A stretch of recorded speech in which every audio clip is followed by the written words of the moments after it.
Hello nerds and nerdettes, and welcome back to the channel where once again we have a new video for you all to enjoy. We recently wrapped up the month of March, which means we are currently in April 2025, and whenever we wrap up a month, that means one thing here on this channel, and that is that it's haul time!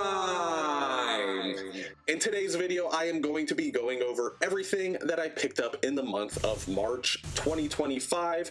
And for those of you that are new here, we usually go about things a little bit differently, typically starting with manga, then working our way into indie / the smaller publisher market. And then I usually wrap up my hauls with DC and then Marvel. But for anybody that is interested in the books that I'm about to talk about, you can use the channel sponsor, which is organicpricebooks.com. You can use the discount code, which is staynerdy, and that will save you $2 on any order. But if you are ordering 4 or more books, which myself, I tend to do all the time, you can use the code staynerdyshipittogether, which will save you 5% on the entirety of that order.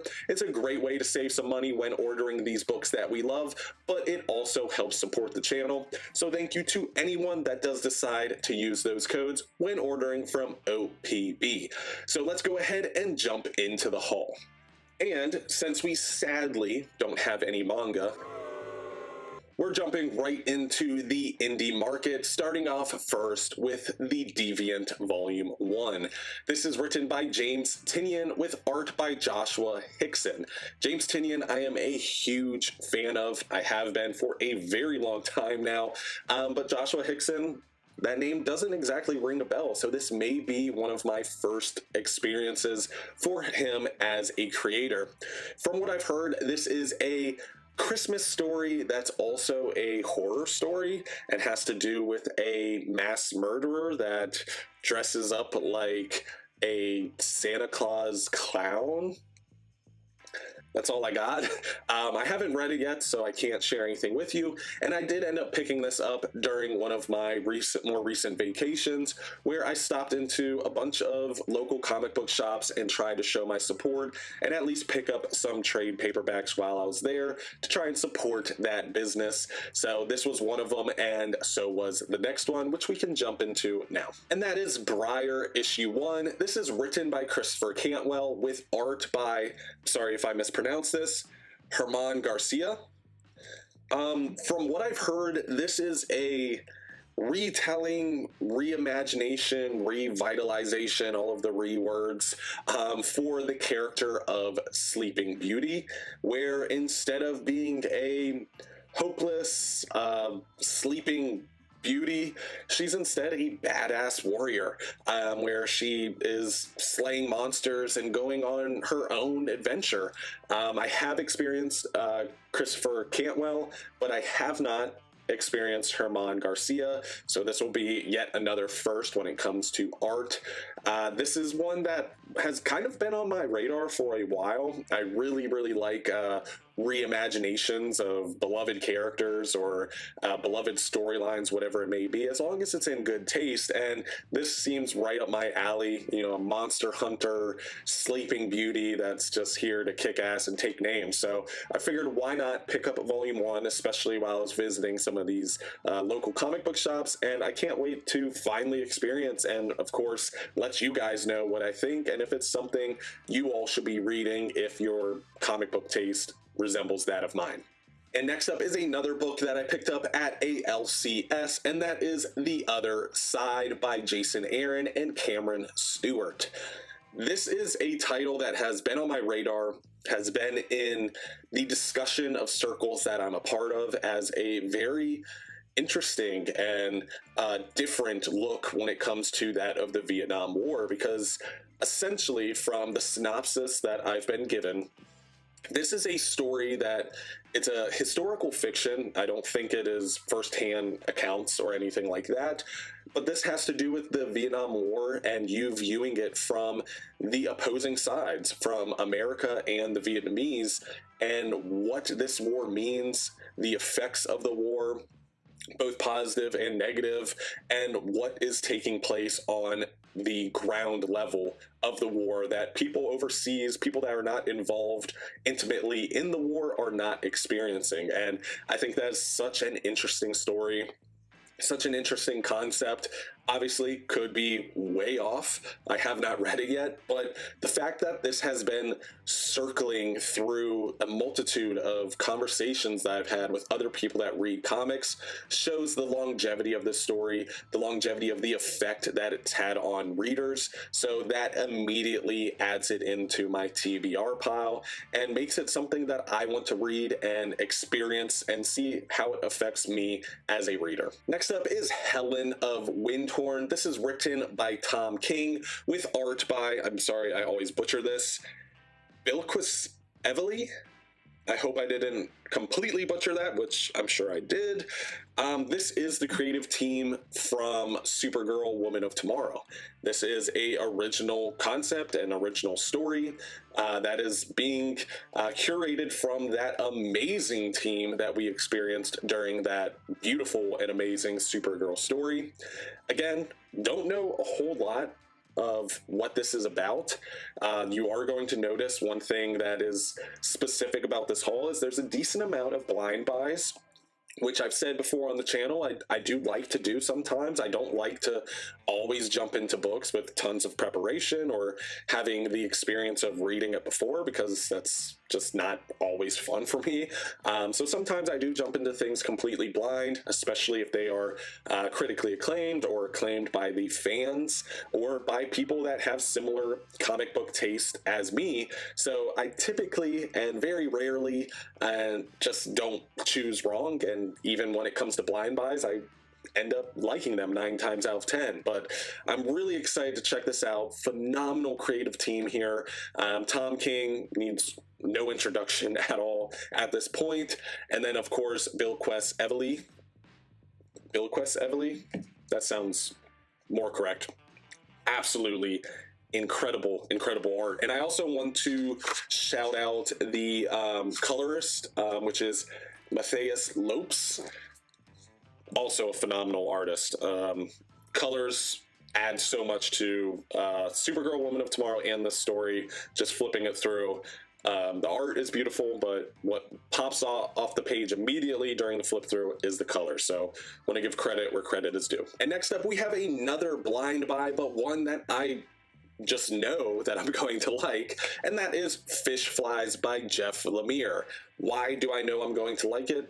There hasn't been anything that Jeff Lemire has written that I haven't found even the slightest amount of enjoyment in, to the point that I'm going to leave it in my collection. So this is going to be more than likely the same.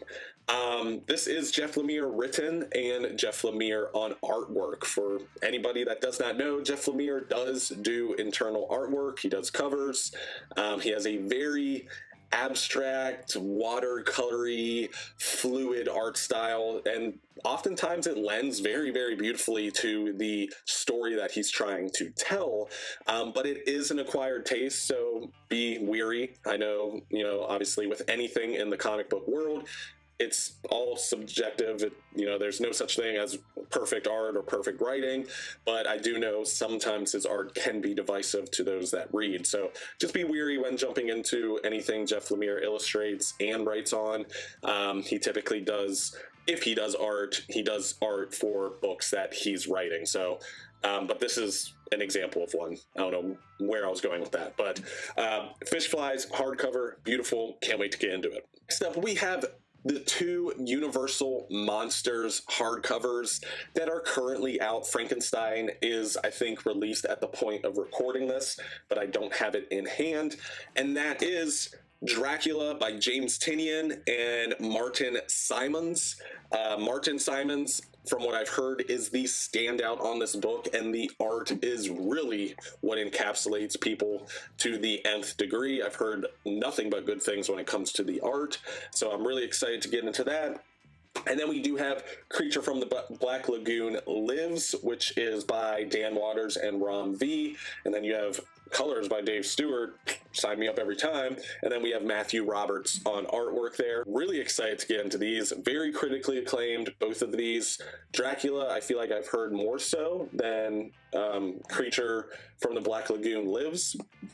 But one of the cool things about this Creature from the Black Lagoon Lives title is apparently it's a direct sequel to that of Creature from the Black Lagoon, which is pretty awesome to see a comic book continuing where a film left off. But that's really, really cool to see that being done and to see the mediums branching with one another and playing off one another. And Larry from Larry's Library absolutely loved Creature from the Black Lagoon Lives, and then Omnidog absolutely loved Dracula. So those are two names in the comic book YouTube world that I do respect when it comes to reviewing and their thoughts on specific titles. So that added it into the list. And of course I did pick these up at an LCS, so an added benefit of supporting a small business. And next up we have Grass Kings by Matt Kindt and Tyler Jenkins.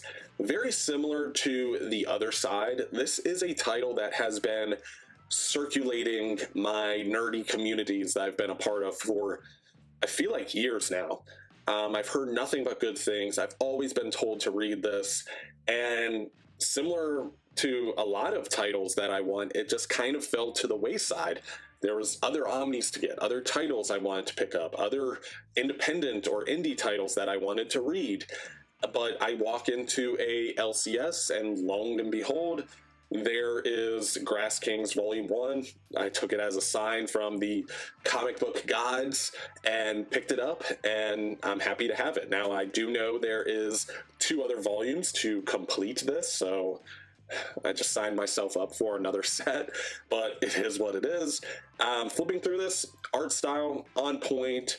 The synopsis is that I've gotten, which I don't know if it's a obscure storyline or if it's kind of up for interpretation, but I've gotten a multitude of different synopses, so I guess I'm just going to have to read it to see which one is correct.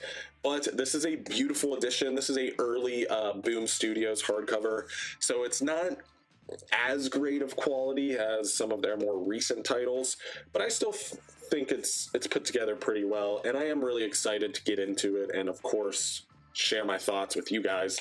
But yeah, Matt Kindt is a name that I followed for a while. I am a fan of Matt Kindt, so why not jump into another one of his titles? And here we are with DC Comics. First up, we do have Green Lantern, The Rise of Kyle Rayner.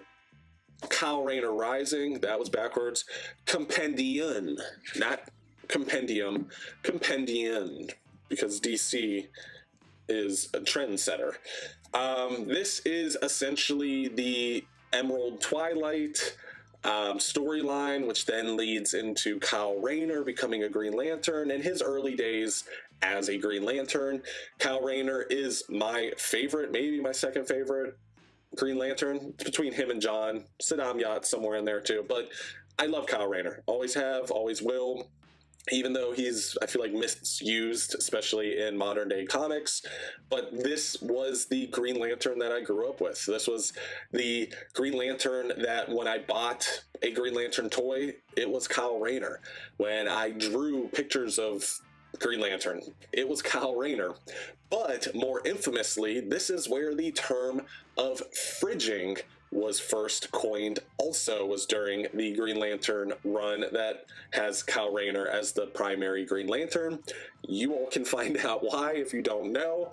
But it is a phenomenal story. It has aged. It is a fragment of its time, so be aware of that. But still, you know, you got Kyle Rayner, a young and hip artist that, you know, has the most vivid imagination of any Green Lantern, and, you know, you guys sign me up every day for that. And then you get to have him go up against Hal Jordan, who's now Parallax, which if you want to find out how that happens, you can read and find out that also. But phenomenal stuff here. Not all of it's perfect, but a lot of it is great. Next up, we have yet another compendium. Who am I? I don't know. I typically hate compendiums, but this is Nightwing, A Night in Bloodhaven. This is Compendium Volume 1, and this picks up with his first title that Nightwing was a part of. This is going to have the Chuck Dixon stuff, which was the golden age of Nightwing, of Dick Grayson. This is going to have Dick Grayson first being a part of Bloodhaven, joining the police force, becoming his own superhero, his own man, stepping out of the shadow of the bat. Phenomenal stuff here. This is, again, the Nightwing that was taking place when I was younger. This was the Nightwing that, you know, when I wanted to be Dick Grayson, or when I wanted to, you know, talk about my favorite Bat character and it happened to be Nightwing. This is the Nightwing that I was referencing. This is the Nightwing that I was always talking about. This is the Nightwing that everybody, I guess, was sleeping on, because it's not new to a lot of people, but new to others, and they're finally experiencing it, and it is phenomenal, and I'm so happy to see more people reading it. But where's the omnibus? Where's the omnibus? I don't know, but I'm going to take the compendium since that's all we got right now. It is what it is. I'm sure a compendium will come out. But since I am collecting trade paperbacks again, I said, why am I waiting? And just picked it up. But this and the last compendium was also from an LCS. So again, little added benefit there, but really happy to have both of them in the collection. Next up for DC, we do have Dark Knights of Steel All Winter. I got the hardcover edition. This is a spin-off series from Tom Taylor's Dark Knights of Steel, which I absolutely loved. This storyline primarily has to do with Slade Wilson, or Deathstroke, but the Dark Knights of Steel world is essentially DC superheroes, the DC world, but in a Game of Thrones world. And you get to see Game of Thrones versions of Superman, Batman, Killer Frost, Iceman, Deathstroke, Swamp Thing, just to name a few characters. And this story is absolutely phenomenal, very similar to that of Dark Knights of Steel. If you did like Dark Knights of Steel and you want more, I do recommend this. The standout story for me personally isn't even All Winter. It's actually The Heir of the Sea, which is a single issue that's collected in the back of this, and that is written by Tom Taylor. All Winter is written by J. Christoph Torso. But The Heir of the Sea, phenomenal story. That is obviously a retelling of Aquaman with some major twists, but really good story. I love Dark Knights of Steel. That's why I picked it up, and this is even more of that, so that's why I've already read this. I was really excited to jump into it, so it's already under my belt. And next up for DC, we do have 3 volumes of some not ongoing, but currently collecting titles that I've been trade waiting for. We do have Detective Comics by Ron V, Volume 4, Nightwing by Tom Taylor, Volume 6, and World's Finest by Mark Waid and Dan Mora, Volume 5. I lose track of these all the time because there's so many of them. Can we just get an omnibus array? I digress. Batman Detective Comics by Ron V. This entire Gotham Nocturne storyline has been really good. I have been enjoying Chip Zdarsky's Batman run a little bit more, and maybe I'm in the minority there. I don't really care, but that's my taste at least. The World's Finest title by Mark Waid and Dan Mora is top tier comic book goodness. So good, great for new readers, and performs beautifully for veterans of comics. Dan Mora is a god among men when it comes to artwork. Dan Mora and Jorge Jimenez, which maybe we'll be getting to him coming up here, best artist in the scope of comics currently. I don't know why I did that. And then we do have Nightwing by Tom Taylor. This is the second to last volume that will finish up his run. I did already read this or reread it. Really don't enjoy this portion of Tom Taylor's run. You know, the piratey stuff, not for me. Save it.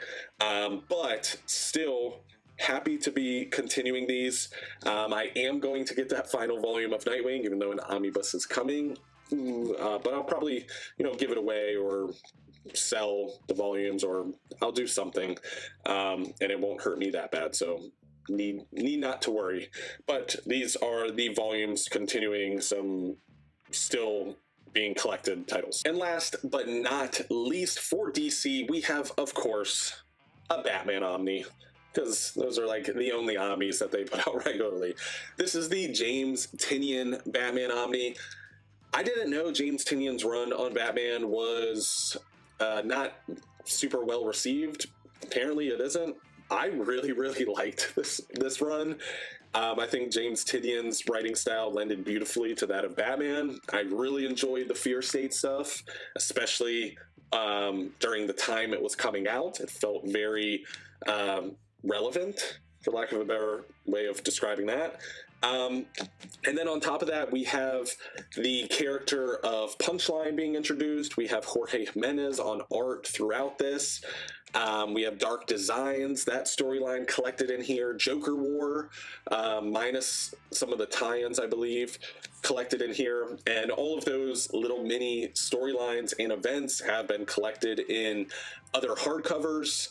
But they've now collected it in an omnibus. But love this run, love those little mini Batman-centric event storylines, and I really think more people need to read this again and maybe go into it with a fresh mind, a not post-pandemic and COVID mindset, and maybe see how it performs then. But phenomenal run, I really do enjoy it, and I'm happy that it did get an omnibus.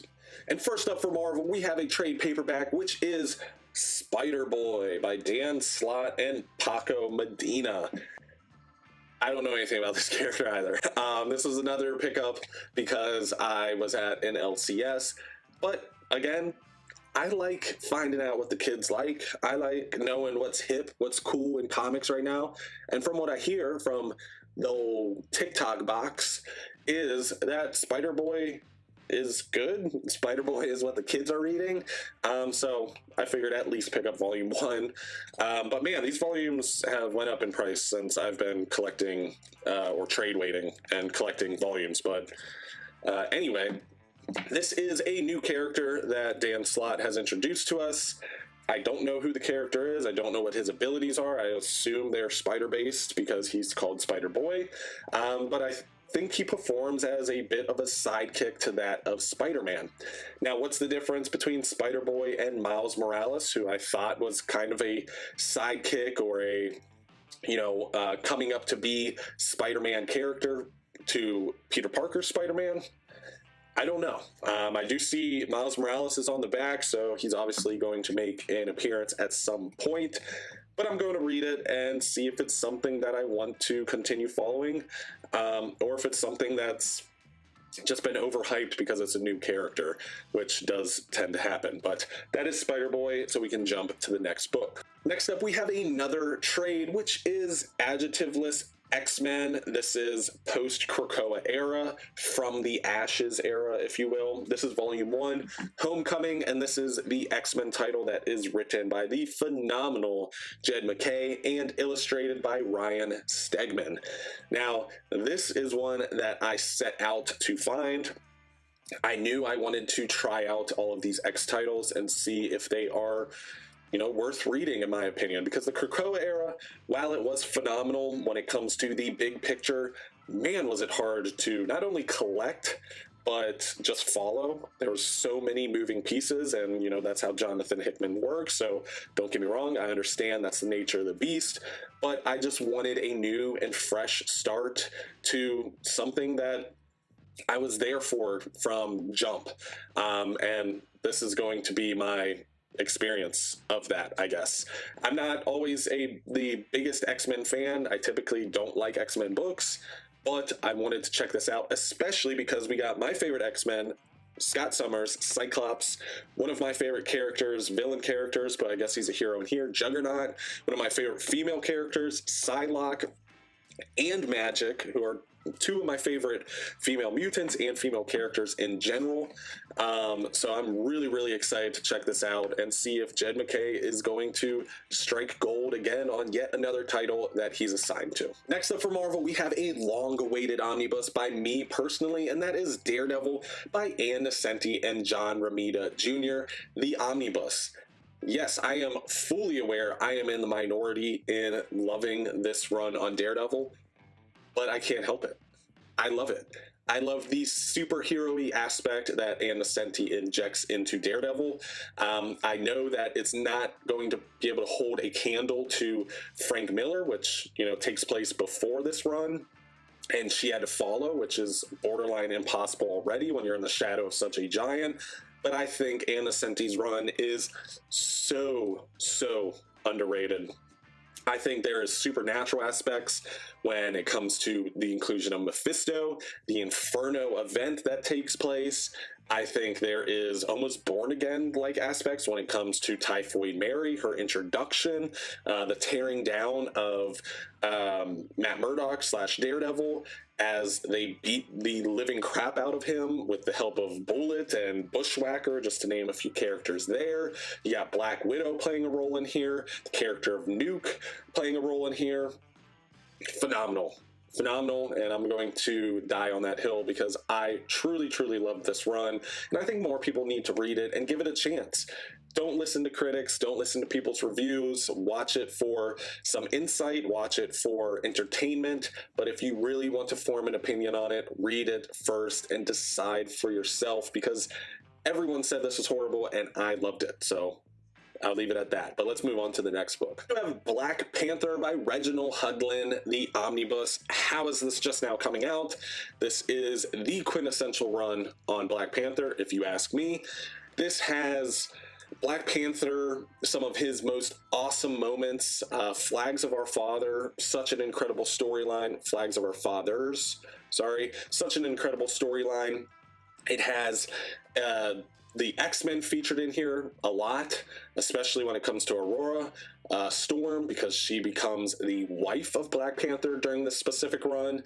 And then on top of that, you got the Secret Invasion tie-ins, which phenomenal story, so good. And then you have the Fantastic Four playing a big role in here, at least when it comes to Thing and Johnny Storm, and then T'Challa and Storm playing in the roles of Sue and Reed and making their own Fantastic Four team. And then you got Marvel Zombies making an appearance through here. Just so much material, such incredible writing. If you want to read something that shows you just how cool Black Panther is, this is the omnibus to get. If you can only have one Black Panther omnibus, this is the omnibus to get. And this is the title that leads into, you know, the Shiri era of Black Panther. So again, phenomenal writing here, phenomenal run, and shows you just how phenomenal, once again, Black Panther is as a character. Last but not least, we have my top pick of the month during my top 10 of March, and that is Ultimate Fantastic Four getting a Volume 1 omnibus. We are in the world where Ultimate Comics is getting very close to being fully collected in omnibus format. I would have never guessed that. This is Ultimate Fantastic Four, written by Mark Miller. You have art in here by Jay Lee. You have a lot of art in here by Greg Land. So for those of you that may or may not like to support him because of plagiarism claims and everything like that, I respect you. But this is the ultimate iteration of the Fantastic Four. This is the Fantastic Four team where you have Reed Richards, Sue Storm, Johnny Storm, Ben Grimm, all aged down or de-aged. They're teenagers or young adults during this specific run. They're gifted and brilliant scientists. This is also the Reed Richards that eventually becomes the Maker, and how he gets to that point, you can read this to find out. You have Ben Grimm, who goes through a lot of drastic changes throughout this title, also no longer being the Thing and becoming something different, which I feel like I'm already touching on spoilers a bit too much. You got Dead Days in here, which is the lead up and prologue and introduction to the Marvel Zombies title. Phenomenal, so good. Like most Ultimate titles, it does fall off a little bit closer to the end, but if you want to read more Ultimate comics, if you want to understand the Ultimate comics before it got revamped in Comics Currently, here is yet another title that I think you should read. But that does wrap up today's video and today's haul. I hope you all enjoyed watching, and like always, leave your comments down below. Let me know what you guys picked up, what you're currently reading, or what is on your TBR pile. I love to hear from you guys and hear what you're reading or what you recommend me to pick up or start reading first. And if you do want any overviews or reviews of any of these books, you can comment that down below as well. I appreciate each and every one of you guys. Thank you so much for watching as always, and if you'd like to join the community, hit that subscribe button and hit the thumbs up icon if you did enjoy today's video. Thank you again, and stay nerdy.